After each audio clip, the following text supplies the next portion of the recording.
I was a trucker with nothing left. Now I own what he stole. I lost $55,000 and my dignity in the span of a 20-minute phone call from the Arizona Department of Transportation. By noon, my CDL was suspended, my insurance was void, and my business partner was halfway to Cabo with the titles to 3 of my trucks. Gary didn't just steal my money, he forged my signature on a hazardous waste manifest that made me the lead suspect in a federal investigation. I was 42 years old, standing in a dusty lot in Mesa, watching a repo man hook up the Kenworth T680 I'd spent 15 years paying for. My wife didn't even wait for the charges to stick. She was packed and gone to her mother's in Tucson before the sun went down. I was radioactive, a ghost in my own life, and the only thing I had left was a pack of Camels and a cold, hard realization. Honesty is a luxury for people who aren't being hunted by the law. The heat in Arizona doesn't just burn you, it hollows you out. It was 108 degrees that Tuesday, and I was standing there in the gravel of the yard we'd leased together, breathing in the smell of diesel and betrayal. Gary and I had been friends since high school. We'd done the long hauls together, shared the coffee at 3 a.m. and truck stops from El Paso to Seattle, and eventually we decided to build something of our own. Gary was the office guy. He had the silver tongue and the knack for logistics. I was the road guy. I knew the rigs, the routes, and the drivers. It was supposed to be a partnership. Instead, it was an elaborate setup that took 2 years to perfect. The investigators showed up while the repo team was still there. They didn't come with sirens. They came with suits and folders full of paper. They talked about illicit transport, unlabeled hazardous cargo, and manifest fraud.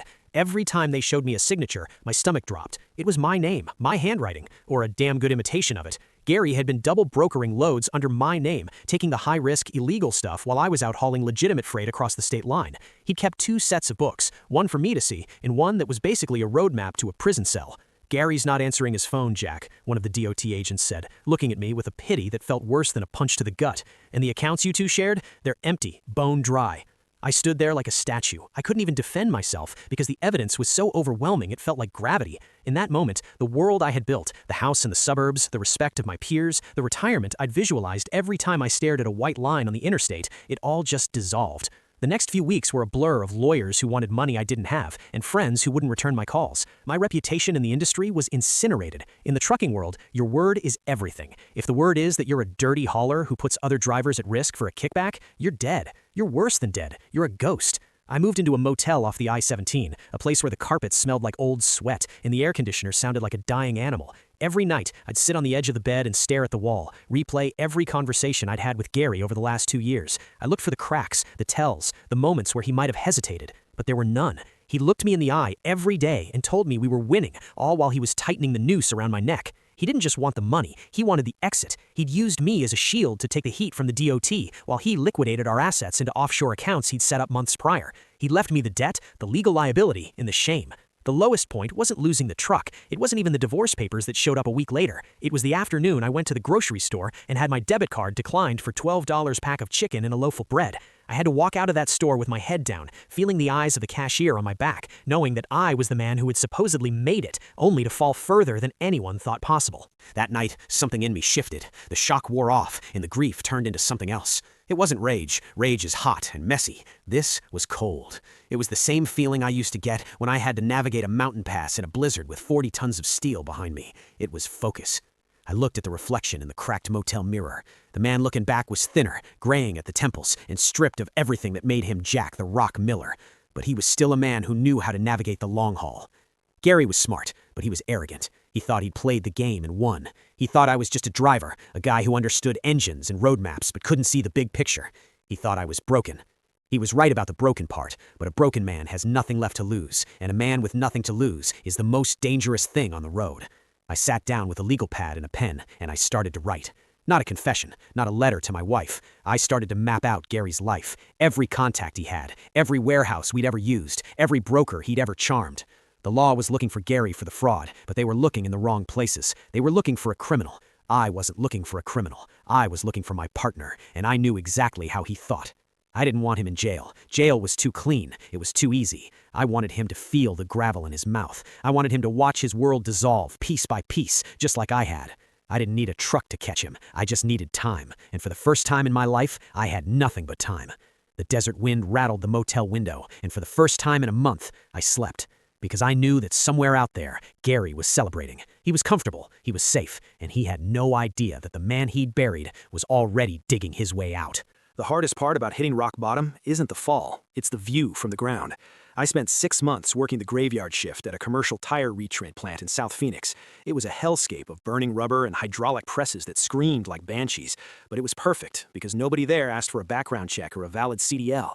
They just wanted a guy who could lift 80 pounds and didn't mind the black soot that worked its way so deep into your pores it felt like it was part of your DNA. I went from being a business owner to a lumper, a pair of hands that existed only to serve the machines. I lived in a studio apartment where the only furniture was a folding chair and a mattress I'd found on a curb. I was invisible, and in that invisibility, I found my power. Every morning at 6 a.m. when my shift ended, I wouldn't go straight home. I'd grab a black coffee from a gas station, climb into the rusted-out '98 Ford Ranger I'd bought for $500, and drive. I didn't drive toward my bed. I drove towards Scottsdale.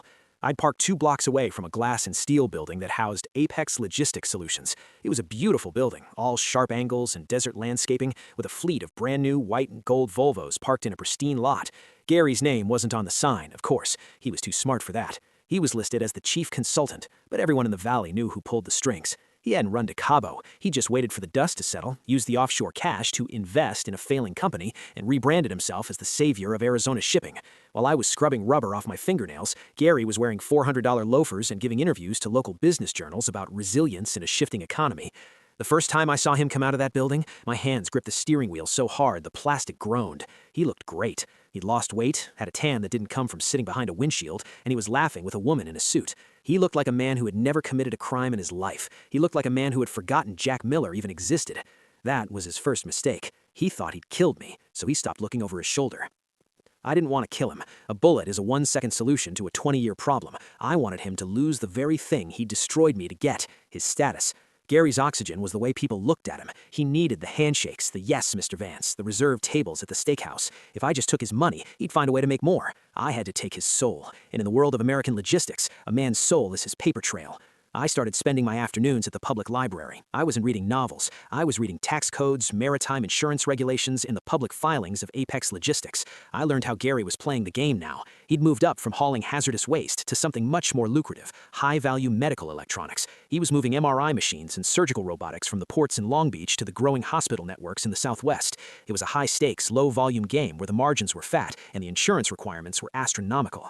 I realized Gary hadn't changed his spots. He'd just found a bigger jungle. He was still cutting corners. I could see it in the carrier rates he was quoting. They were too low for the level of security required for that kind of freight. He was skimming the safety, a term we used for brokers who hired cheap, unvetted drivers for high-value loads and pocketed the difference from the insurance premiums. The anger that had been a dull roar in my head for months finally turned into a blueprint. I saw the weakness. Gary's entire empire was built on a foundation of just enough. He did just enough to look legal, just enough to satisfy the banks, and just enough to keep his investors happy. But in trucking, just enough eventually leads to a blowout. I stopped being a victim that month. I started being a predator. I began to track his drivers. I'd follow the Apex trucks from a distance, noting their routes, their stops, and the names of the guys behind the wheel. Most were kids, green and desperate for a paycheck, exactly the kind of Gary liked because they didn't know enough to ask questions about the manifests. One night, at a truck stop off the I-10, I saw an old face. It was Sloppy Joe, an owner-operator who'd been around since the 80s. He was sitting at the counter, looking tired. Joe was a guy who knew everyone and everything. He was the kind of guy who shouldn't have been working for a slick outfit like Apex, but here he was, wearing an Apex cap. I sat down 2 stools away, my face half hidden by my own beat-up hat. I didn't say my name. I just ordered a coffee and waited. "Tough run?" I asked, my voice low. Joe sighed, not even looking at me. "Every run is a tough run when you're hauling for a shark who wants it there yesterday but won't pay for the tolls." "Apex?" Joe turned then, squinting at me through the steam of his coffee. He didn't recognize me at first. The soot and the weight loss had changed me, but then his eyes widened. "Jack? Jack Miller? I heard you were in the wind." "I'm not in the wind, Joe. I'm right here," I said, leaning in. "And I think it's time we talked about how Gary Vance is going to make us both very, very rich, or at least how he's going to pay for the coffee." Joe looked around, nervous, but he didn't get up. He stayed, and that was the second brick in the wall I was building around Gary's life. I didn't need an army. I just needed one man who was tired of being stepped on. "I'm listening," Joe whispered.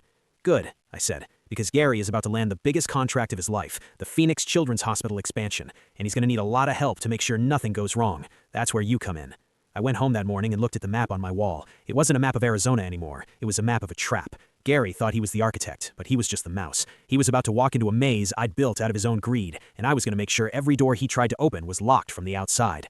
Joe didn't have a degree in finance, but he had 40 years of reading between the lines of a bill of lading. Over greasy eggs at a diner in Buckeye, he handed me a crumpled manila envelope. Inside weren't secrets of a grand conspiracy, but something much more useful: internal routing slips and maintenance logs from Apex Logistics. To a layman, they were boring, To me, they were the DNA of a crime. "He's running ghost rigs, Jack," Joe whispered, his voice raspy from a lifetime of unfiltered cigarettes. "I'm driving a 2022 Peterbilt, but my insurance card is for a 2014 Freightliner that doesn't exist. He's swapping plates, falsifying VINs on the insurance binders to keep his premiums at basement prices. He's betting his life that we never get into a major wreck." I looked at the numbers. It was a classic back-office shell game. Gary was insuring a fleet of clunkers on paper while running high-end rigs on the road. The difference in premiums was hundreds of thousands of dollars a month, pure, untaxed profit. But that wasn't the play. The play was the Phoenix Children's Hospital contract, 10 MRI machines, each costing upwards of $3 million, plus specialized surgical robotics. It was a $40 million haul. If one of those rigs went into a ditch, the insurance company would realize the VIN didn't match the policy. The claim would be denied. Gary's company would be sued into the Stone Age. Gary knew this, which is why he only gave those loads to his vets, the guys like Joe who hadn't had a ticket since the Reagan administration. Gary was relying on their competence to cover his theft. "I need you to do something for me, Joe," I said, sliding the envelope back. "I need you to complain. Tell Gary your back is giving out. Tell him you can't handle the MRI haul next month. Recommend a replacement company, a small, hungry outfit out of Yuma called Desert Mesa Transport." Joe squinted at me. "Never heard of them." "Exactly," I said, "because they don't exist yet, but by next week they'll have a professional website, a clean DOT number, and the lowest subcontracting rates Gary has ever seen." The transformation I underwent during those weeks was purely psychological. I stopped feeling the grime of the tire plant. I was no longer Jack Miller, the disgraced driver. I was an auditor of a life. I spent my nights in that library, not just researching Gary, but learning the intricacies of reinsurance. I learned that Gary's insurance provider wasn't a local firm. It was a massive conglomerate out Chicago that used automated systems to flag discrepancies. They didn't have eyes on the ground in Arizona. They lived in the data. I spent my last $2,000, money I'd scraped together from double shifts, on a high-end laptop and a burner phone. I built Desert Mesa Transport from the ground up. I didn't make it look too polished. Gary would be suspicious of too good to be true. I made it look like a mid-tier operation, run by someone slightly desperate. Someone just like I used to be. I also began to track Gary's personal life. This was the cold calculation part.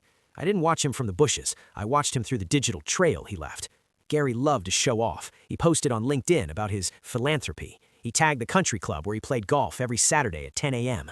He was a man of habit, and habit is the first step toward a trap. The pride I felt wasn't from the prospect of money. It was the intellectual rush of realizing I was smarter than the man who'd ruined me. Gary was a salesman. He understood the pitch, but he didn't understand the system. He thought laws were obstacles to be bypassed.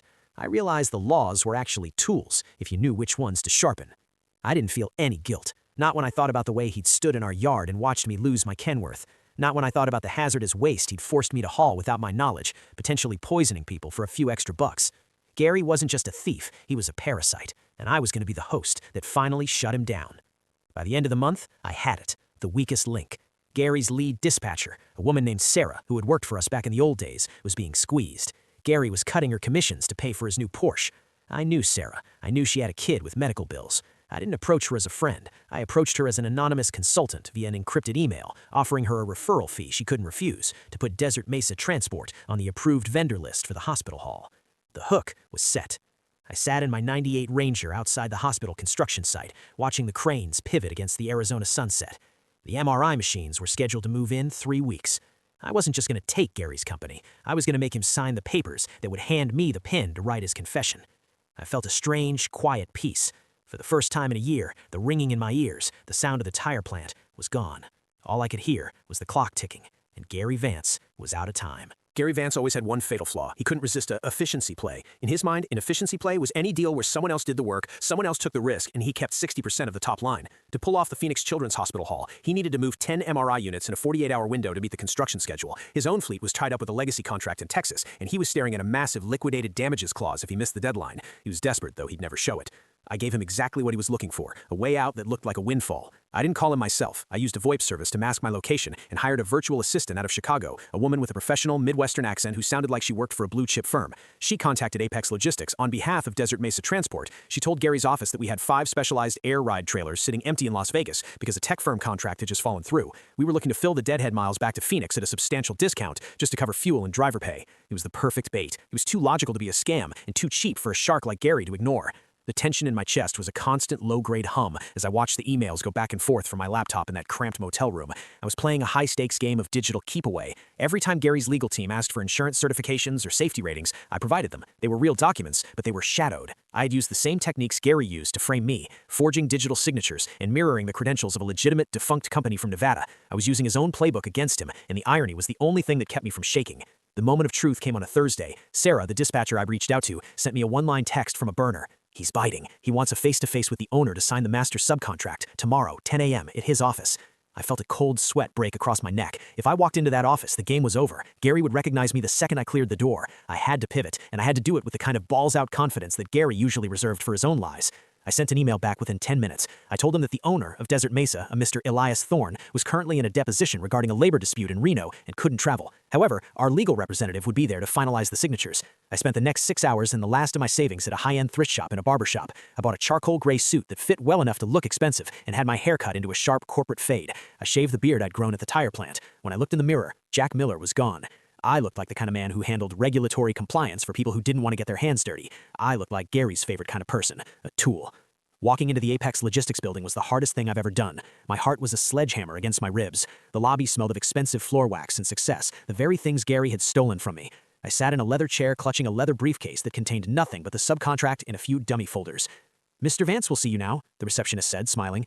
I walked into his corner office. Gary was sitting behind a mahogany desk, looking out at the Phoenix skyline. He didn't even turn around at first. He was mid-conversation on his headset, talking about scaling the operation. He looked older, more bloated than he had from a distance. Success had made him soft. When he finally turned around, I held my breath. My hand was inside the briefcase, gripping a pen like a dagger. "You Thorne's guy?" Gary asked, squinting slightly.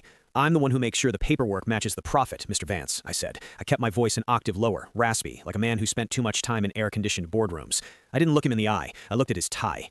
Gary chuckled, a sound that made my skin crawl. "I like that. Sit down. Let's look at this subcontract. Your rates are aggressive, Thorne. Almost too aggressive. What's the catch?"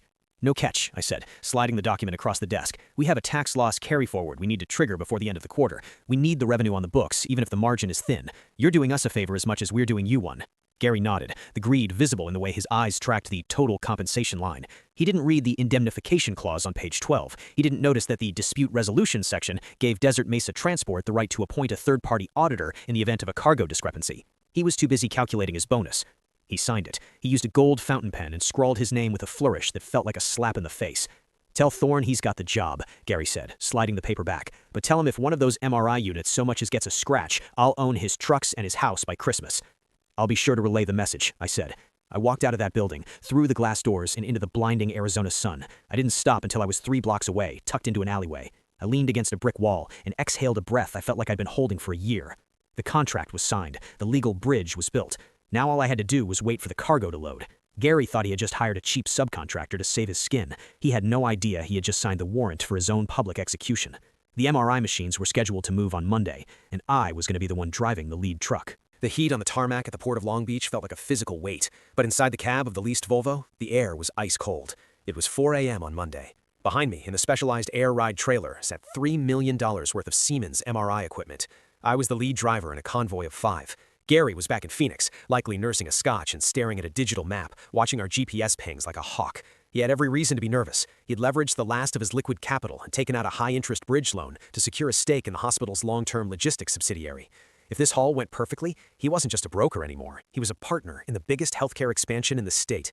He'd bet the house, his reputation, and the very ground he stood on. I wore a standard neon yellow vest, a grime-streaked cap pulled low, and mirrored sunglasses. To anyone on the loading dock, I was just another anonymous wheel holder from Desert Mesa Transport. Gary wouldn't be here. A man of his stature didn't do 4 a.m. loading docks. He dealt with the C-suite, not the guys in the boots. That was his second mistake. He'd forgotten that the entire world is built by the people he refused to look at. As we hit the I-10 East, the rhythm of the road started to work its way back into my bones. For a second, I felt like the old Jack, but then I'd catch a glimpse of the paperwork on the clipboard, the forged insurance binders, the subcontract with the hidden audit clause, and the peace would vanish, replaced by a cold, vibrating anticipation. I wasn't going to crash the truck. I wasn't going to steal the cargo. That's what a criminal does. I was going to do something much more devastating. I was going to follow the law to the absolute letter. Halfway through the Mojave, I pulled the convoy into a rest stop. I didn't use the radio. I walked to each truck and handed the drivers, man Joe had helped me vet, guys who knew what it felt like to be screwed over, a set of revised instructions. At the quartzite waste station, I told him, we're not going to bypass. We're going to pull in for a voluntary Level 1 North American standard inspection. The drivers looked at me like I'd grown a second head. Nobody volunteers for a Level 1. It's a grueling hours-long colonoscopy of the truck, the logs, and the paperwork. Just do it, I said, and when they ask for the insurance binders, you give them the ones in the blue folders, not the ones Gary gave you.